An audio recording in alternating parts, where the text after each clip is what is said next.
ताल्लुक अंजुमन इस्लाम इंस्टीट्यूशन से है और पद्मश्री अवार्डी भी हैं। तो आइए तारुफ कराते हैं। हमारे साथ अंजुमन इस्लाम ग्रुप के प्रेसिडेंट मौजूद हैं, पद्मश्री डॉक्टर जहीर काजी साहब। बहुत बहुत इस्तकबाल है आपका सलाम टीवी पर। बहुत शुक्रिया वक्त देने के लिए।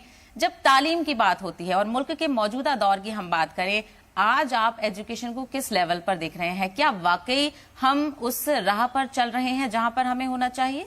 यकीनन मेरा ये मानना है, और जो इदारा अंजुमन इस्लाम है गुज़िश्ता 150 साल उसने काम किया है, और हमने ये देखा है और हमारा तजुर्बा ये भी है कि जिस तरह के सिटीजनरी हम इस मुल्क को दिए हैं और बियॉन्ड इंडिया भी हमने दिए हैं, और हमारे बच्चे हर शोबे में मौजूद हैं, लेकिन वो नज़र नहीं आता। जो हमारे स्टैटिस्टिक्स थे 2011 के, उसके बाद कुछ स्टैटिस्टिक्स आए नहीं, लेकिन उसके बाद जो तालीम के मैदान में अंजुमन ने नहीं बल्कि बहुत सारे इदारों ने बेहतरीन काम किया है, और इसके नताइज देखने आ रहे हैं।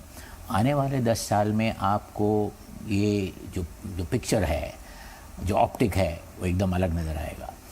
और मेरा तजुर्बा यह कहता है कि गरीब बच्चे ख़ास करके होते हैं, जिन्हें हम मार्जिनलाइज कहते हैं, फर्स्ट जनरेशन लर्नर्स हैं, उनके इसमें बहुत तड़प है। उनको जो मौका देते हैं तो उसका मौके का पूरा फ़ायदा उठाते हैं। बहुत सारे ऐसे मिसालें हैं, और जितने भी हमारे बच्चियां और लड़कों ने भी जो ये हासिल की है, शोहरत हासिल की इंडिया और हिंदुस्तान के बाहर, वो सब मार्जिनलाइज बैकग्राउंड से है।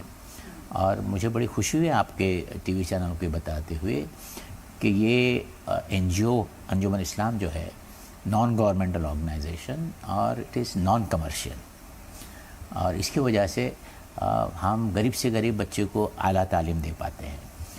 और ये जान के आपको खुशी भी होगी कि उर्दू को ज़िंदा रखना, उर्दू के फ़रोग़ के लिए जो आज अंजुमन ने काम अंजाम दिया है, यकीनन तारीफ़ काबिल है। हमारे उर्दू मीडियम के स्कूल साथ साथ इंग्लिश मीडियम के स्कूल भी चल रहे हैं। जी, आपने उर्दू का जिक्र किया, मैं यहाँ पर एक सवाल ऐड ऑन करना चाहूंगी। उर्दू को लेकर बहुत सारी परसेप्शन है, बहुत सारी चीजें कहा जाता है कि क्या उर्दू सिर्फ मुसलमानों की जबान है? इसको लेकर आप क्या समझते हैं, और क्या फिर से हम कैपेबल हैं उर्दू को रिवाइव करने में? क्योंकि हम देख रहे हैं कि आज की जो यंग जनरेशन है वो बड़ा इंटरेस्ट ले रही है। एक तो बात मैं कहूँगा, रिवाइव की बात की, मेरा ये मानना है और मेरे तजुर्बे से मैं आपको बताने चलूँ कि उर्दू ता क़यामत ज़िंदा रहने वाली ज़बान है, इसको हम समझ लें। और उर्दू ज़बान सिर्फ़ एक मज़हब की नहीं है। उर्दू लिखने वाले भी, उर्दू पढ़ने वाले भी काफ़ी तादाद में गैर मुस्लिम भी हैं अभी मौजूद। हालांकि वो जनरेशन को आप कहें कि it is just phasing out. Post partition में आप देखिए पंजाबीज़ जो यहाँ आए वो अभी भी उर्दू अखबारात पढ़ते हैं। यहाँ तक कि हमारी और एक स्कूल है जो दूसरी ट्रस्ट की है, मैं कई ट्रस्टों में हूँ, उसके चेयरमैन शर्मा जी बने, और शर्मा जी उर्दू अखबार पढ़ते थे, और ही वॉज एन इंडस्ट्रियलिस्ट।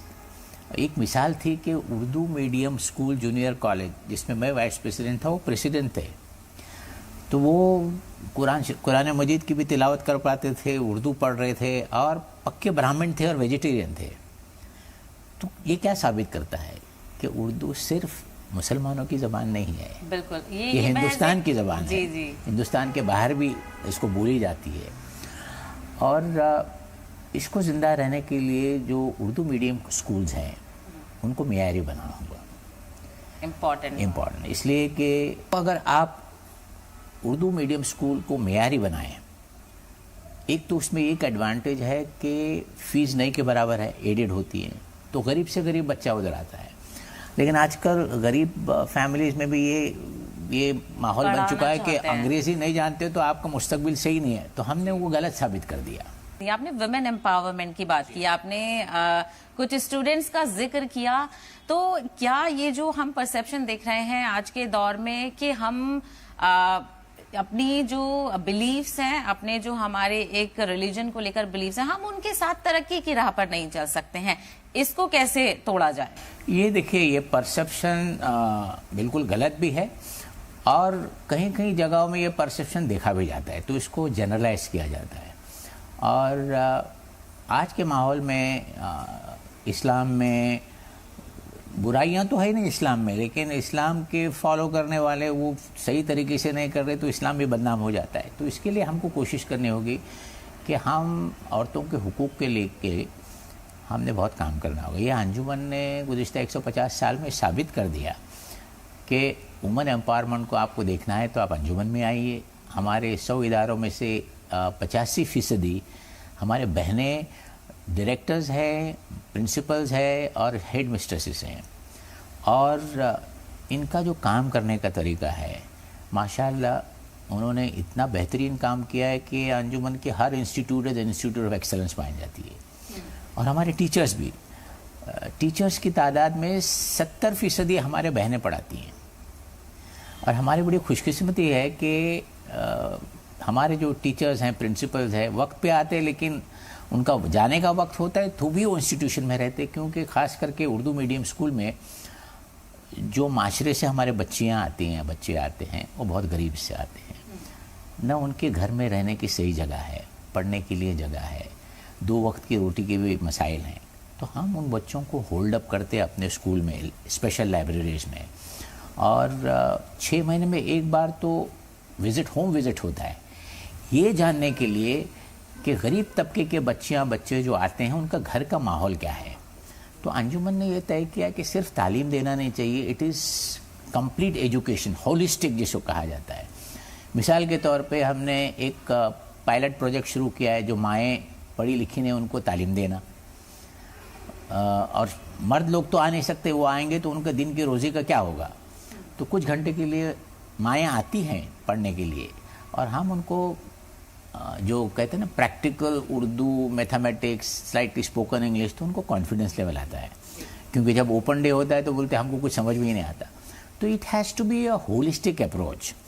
اور جیسے میں نے کہا کہ ان غریب بچوں میں اور بچوں میں بھی پرفارمنس دیتے ہیں تو آپ اس کا اندازہ نہیں لگا. ایک مثال میں دے رہا ہوں آپ کو. ہماری ایک گرلز اسکول ہے باندرا میں، اور سب لڑکیاں دھاراوی سے آتی ہیں. دھاراوی کیا ہے آپ کو پتہ ہے؟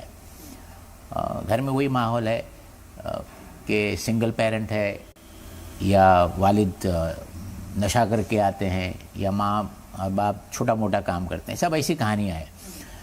تو ان کو سائیکولوجیکل کاؤنسلنگ کرنے کے بعد آپ کو پتہ چلتا ہے کہ ان کا کانفیڈنس لیول اتنا آ جاتا ہے کہ ان کی performance is beyond your imagination. تو میں ایک مثال دے رہا ہوں. IIT پوئی آپ نے سنا ہوگا، بامبے کی IIT، this is number 1 IIT in India today ranking. انہوں نے ایک کمپٹیشن رکھی کہ انوویٹیو رائٹنگ ان انگلش. تو ہماری باندرا کی اسکول کی ایک ٹیچر ہے آمینہ قاضی، اور وہ وہیں پڑھی تھی.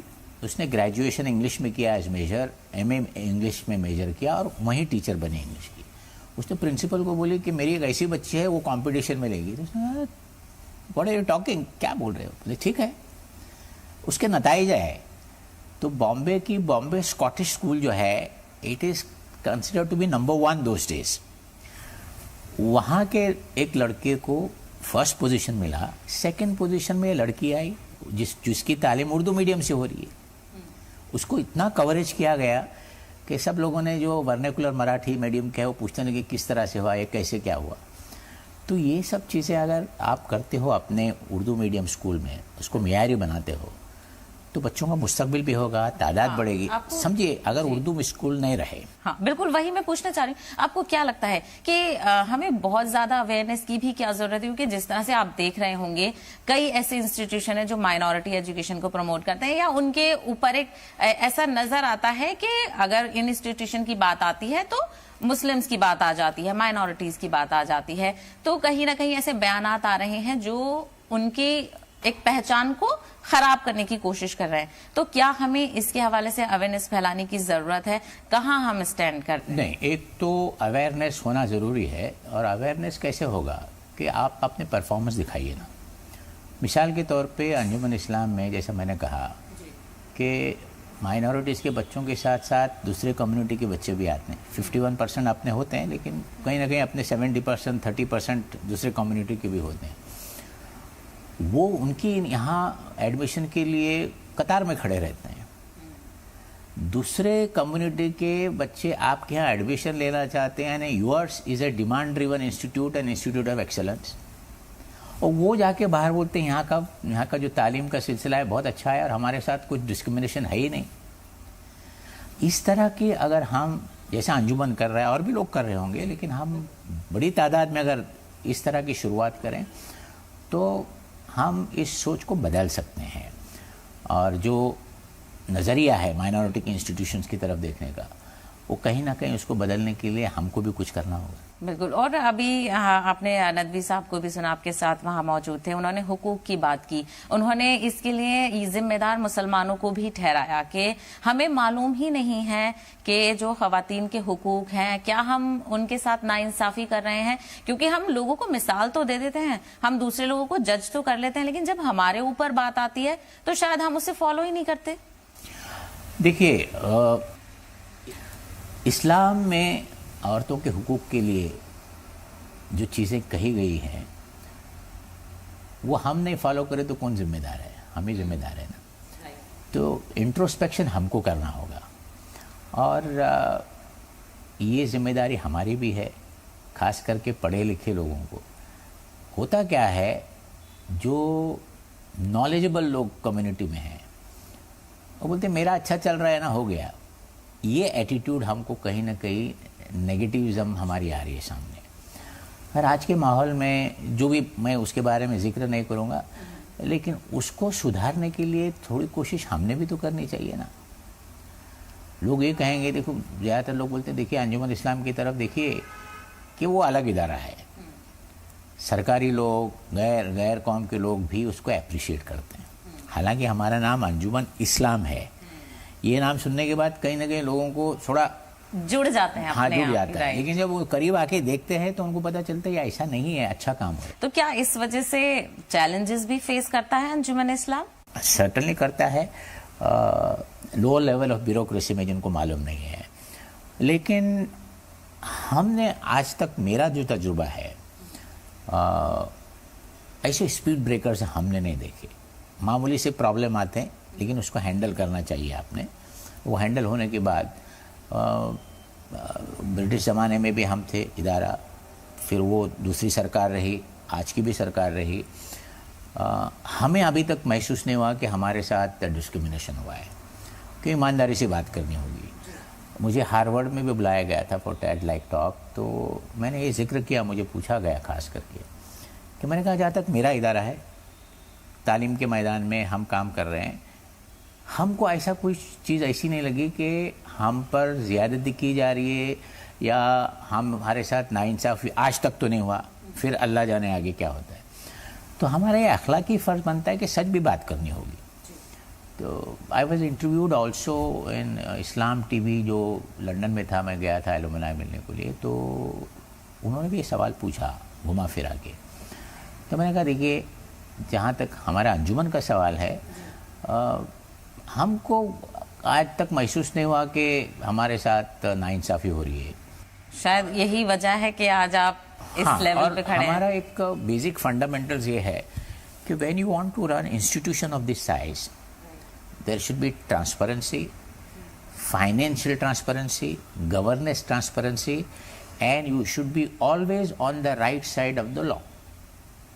अगर ये चीज़ आप फॉलो करते हैं तो आपको कोई तकलीफ नहीं देगा। अभी जहाँ आप बैठी है, ये नया इदारा है, 10-12 साल हो गए। मैं सदर बनने से के 3 साल बाद हमने कायम किया।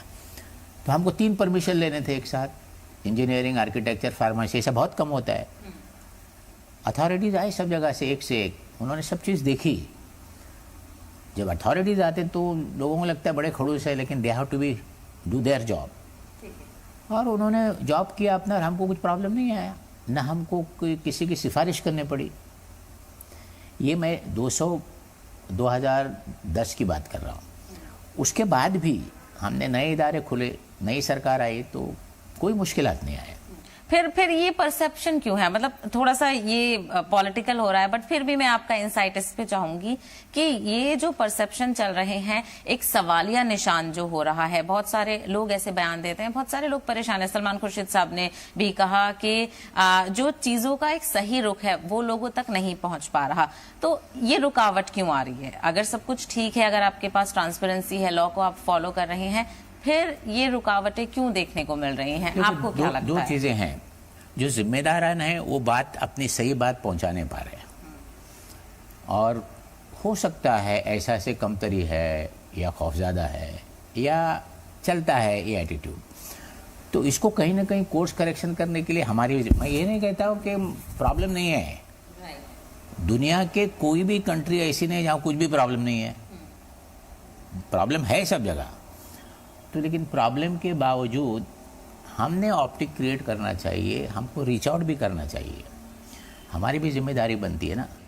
कभी कभी हमारे साथ ये होता है ऐसा, क्योंकि परसेप्शन दोनों जगह है, हमारे यहाँ भी एक परसेप्शन है, दूसरी जगह भी परसेप्शन है, लेकिन हमारा परसेप्शन छोटी तादाद में है, दूसरी तरफ परसेप्शन बड़ी तादाद में है, तो उसका ज़्यादा बावल होता है।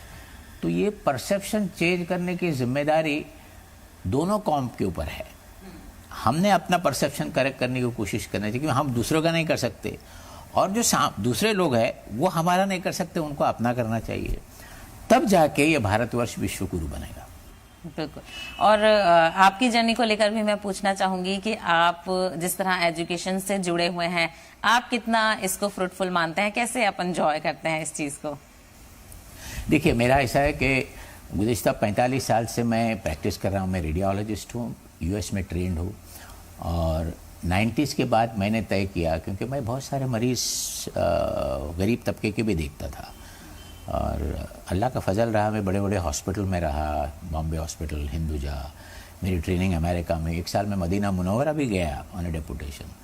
तो मेरे पास हर किस्म के पेशेंट आते थे, देने वाला भी आता था, नहीं देने वाला। तो जो नहीं देने वाला पेशेंट था, जिसको मैं मुफ्त में करता था, तो मैंने वो पूछना शुरू किया कि तुम्हारे बच्चे क्या कर रहे हैं, पढ़ाई क्यों नहीं, और तुम्हारे हालात ऐसे क्यों, हाइजीन क्यों नहीं।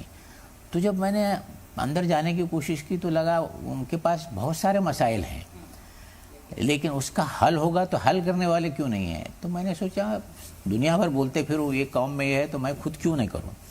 तो मैंने तय किया 90s के दौरान, 95 के बाद, कि मेरी जो practice 18 hours I to practice, 5 hospital, 3 clinics, मैंने आहिस्ते आहिस्ते उसको कम करते गया, अंजुमन से जुड़ा, और पहले मेंबर बना, फिर तिबिया कॉलेज का चेयरमैन बना, फिर 3 साल जनरल सेक्रेटरी रहा, फिर अब 16 साल प्रेसिडेंट हूँ। तो गुज़िश्ता 20 साल में मैंने मेरी प्रैक्टिस 50% से कम की। देखो, तुम अगर कुर्बानी नहीं दोगे तो कुछ नहीं होगा, दोनों भी चीज़ें आपको नहीं मिलती। लेकिन मेरा फैमिली का माहौल खुशगवार था। मेरा एक बेटा है, वो भी डॉक्टर है, बेटी is a settle in Canada, corporate में काम करती है, बहू डॉक्टर है। हमारी बेगम साहिबा ने बोला घर में आमदनी कम हुई तो चलेगा, हम खुश हैं, तुम ये भी काम करो वो भी काम करो, तो बैलेंस करके कर रहा हूँ। तो मेरा मैसेज ये है कि अच्छा काम अगर करना हो, बेलोस खौफ खुदा हो के काम करना हो, तो कुछ कुर्बानियाँ देनी पड़ती, उसके वजह नहीं आता, और फिर अल्लाह उसको आपको अजर भी देता है। मैंने तसव्वुर भी नहीं किया था 2024 में एजुकेशन के लिए पद्मश्री दी जाएगा, न मैंने कोई एप्लीकेशन भरा था, न कुछ पता था, कैसे आया अल्लाह बेहतर जानता है, उसकी मर्ज़ी थी। और मुझे ऐसा लगता है कि अच्छे काम को सराहा जाता है, और मैं बहुत ही प्राउड फील करता हूँ कि मैं एक हिंदुस्तानी हूँ, और मैं ये समझता हूँ मेरे जैसा, हिंदुस्तान जैसा और कोई मुल्क नहीं। बिल्कुल, और हिंदुस्तान की खूबसूरती ही यही है, तमाम मजहब के लोग इसमें रहते हैं और सब एक दूसरे के साथ मोहब्बत और खुलूस के साथ ही रहते हैं। तो इस सेशन से हमने यही समझा कि आपको मेहनत करनी है, आपकी नीयत क्या है वो जरूरी हो जाता है, और थोड़ी सी कुर्बानी तो आपको जरूर देनी पड़ेगी। बहुत शुक्रिया ज़हीर साहब, सलाम टीवी को अपना कीमती वक्त देने के लिए। सलाम टीम ने मुझे इस लायक समझा, आपने मेरी इंटरव्यू ली, इसलिए मैं दिल की गहराई से आपका शुक्रिया अदा करता हूँ। आपके चैनल के बारे में बहुत सारी अच्छी बातें सुनी, इसके पहले भी मैं कहीं आ चुका हूँ, ایک بہترین چینل ہے and I am very impressed with you. God bless you.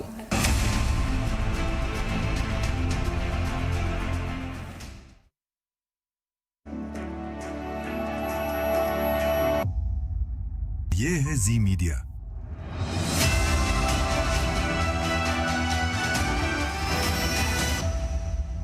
اور آپ دیکھ رہے ہیں سلام ٹی وی.